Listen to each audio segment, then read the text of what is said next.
none of our business.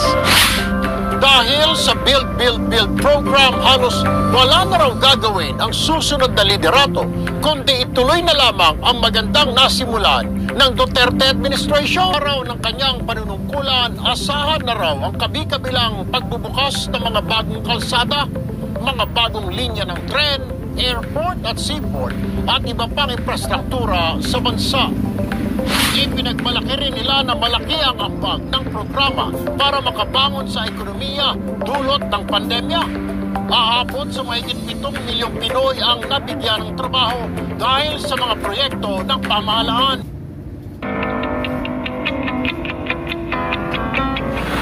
Sa Lunes na ang huling SONA o State of the Nation address ni Pangulong Duterte at halos wala na itong isang taon sa pwesto. Pero tiyak na raw na magmamarka at babandera ang Build, Build, Build program ng kanyang administrasyon. Yan ang tututukan natin dito lamang sa Tutok Erwin Tulfo Weekend Edition.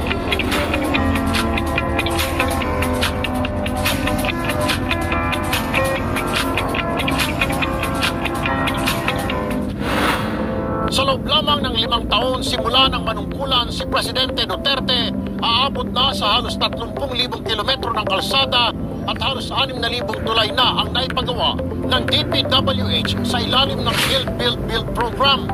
Aabot naman sa mahigit 200 airport at halos 500 seaport projects ang natapos ng DOTR. Simula 2016 hanggang sa kasalukuyan, nakapagtapos na ang Department of Transportation at ang DPA ng 451 seaport projects. Malaki at maliit ito.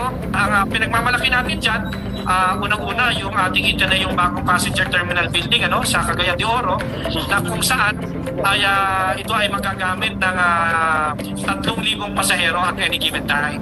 Sa mga riles at tren naman, meron ng DOTR na 6 na naglalakihang proyekto. Ito po clearly is Duterte legacy kasi pagka nakita niyo po ito, it has not happened before. Because of Build, Build, Build, Filipinos now spend less time in the road and more time with their families. And I think that's something that we should all be proud of. Nariyan ang subway na kauna-unahan sa bansa. Ang itinuturing na pinakamalaking proyekto ay ang North to South Commuter Rail na magtutugtog sa Central Luzon at Calabarzon. May habang 148 kilometers. Meron itong 35 istasyon mula sa Clark, Pampanga hanggang sa Calamba, sa Laguna. Matagal na dapat natin isinagawa to.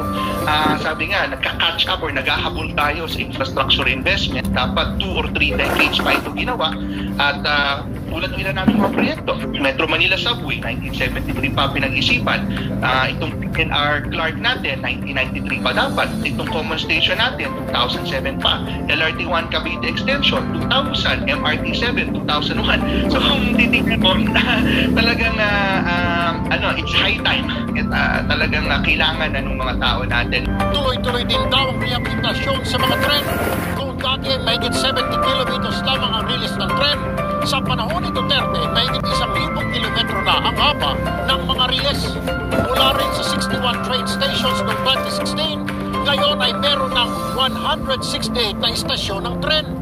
Ang isa sa mahalagang nagawa ng administrasyon nito ay yung masigurado na may pondo na. May pondo na ang lahat ng mga proyekto natin sa riles.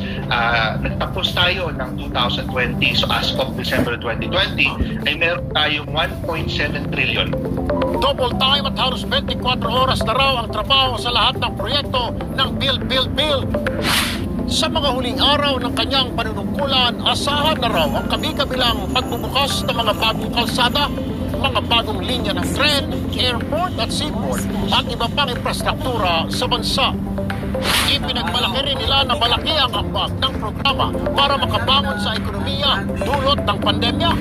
Aabot sa mahigit 7 milyong Pinoy ang nabigyan ng trabaho dahil sa mga proyekto ng pamahalaan. Build kasi it's really an opportunity to initiate change kasi hindi lang siya traffic solution, it's also a socio-economic solution. In the short term, you generate jobs. In the long term, you improve efficiency of the economy. Kaya naman, hindi rin may tatanggi ng build ang isa lamang sa maraming legacy na iiwan ng Pangulo. Isa talaga to dun sa mga matatawag na legacy ni President Duterte at sa pamumuno nga ni Secretary Tugade ay sa wakas makikita ng mga kababayan natin na itong mga malalaking proyekto ay pwede naman palang mangyari. Kami po in BBB, we have received clear instructions from the President from the beginning, from 2016. We will finish as many build projects as possible, and whoever gets the credit is none of our business. Dahil sa build program, halos wala na raw gagawin ang susunod na liderato, kundi ituloy na lamang ang magandang nasimulan ng Duterte administration.